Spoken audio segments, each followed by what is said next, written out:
So, ito pala mga idol yung mga ginagamit namin na mga accessories dito sa ginagawa naming casement door na 45 series mga idol. So, sa 60 series, halos same lang din naman ang materialis na gagamitin natin mga idol, mga accessories. Nag-iiba lang ng sukat ng aluminum. So, ito yung mga kompletong ano niya mga idol, yung kompletong accessories niya, hardware. So, nandito yung mga hinges, yung mga bracket, yung steel na bracket, and then yung kanyang CD kit, yung flash bolt. So ito yung flash bolt niya mga idol. Ito yung mga ginagamit natin. Ito naman yung corner stake na gagamitin natin mga idol, so para matigas talaga yung panel natin.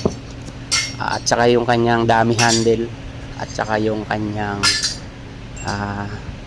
iba pang mga accessories. So kasama na rin dito, ito yung kanyang rubber mga idol na ginagamit sa panel at saka sa perimeter ng swing door natin. So ito itsura niya. Tapos ito yung panel niya mga idol, ganito itsura niya. So ayan, nasa 72 mm yung lapad nung labas niya, yung palikpik hanggang doon sa palikpik mga idol.